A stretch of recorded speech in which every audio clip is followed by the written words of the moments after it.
അപ്പോൾ ഗൈസ് നമുക്ക് കസാമിയൊക്കെ പോയി വന്നാലോ? അതെ.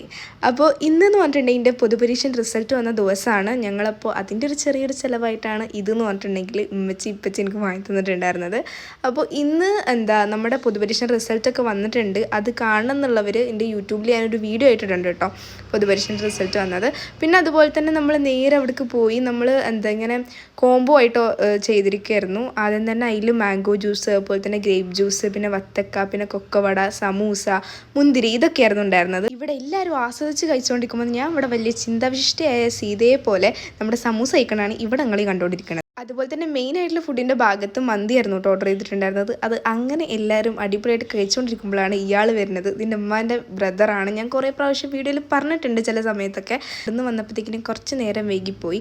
അങ്ങനെ അതും കഴിഞ്ഞ് നമ്മളോടൊരു യോ കാട്ടാൻ പറഞ്ഞപ്പോൾ ഞാനും എൻ്റെ അനിയനും യോ ഇരുന്ന് കാട്ടിയതാണ് നിങ്ങൾ കണ്ടുകൊണ്ടിരിക്കുന്നത്. അപ്പോൾ ഇത് ന്യൂ ആയിട്ട് ഓപ്പൺ ചെയ്ത കരളായിലെ കസാമിയാണ് കേട്ടോ. അങ്ങനെ ഫുഡൊക്കെ കഴിച്ച് അടിപൊളിയായിട്ട് ഉഷാറായിട്ട് നോമ്പൊക്കെ തുറന്ന് പിന്നെ ഇത് ഇടയിൽ കൂടെ കുറച്ച് എന്താ പറയുക സ്നേഹം കൂടിയതാണ് കേട്ടോ. അതിന് ഷീക്കാസോയിൽ കയറി. ഇവിടെയാണെങ്കിൽ പണി നടന്നുകൊണ്ടിരിക്കുകയായിരുന്നു. അങ്ങനെ അതും കഴിഞ്ഞു. അപ്പോൾ ഇത്രേ ഉള്ളൂ.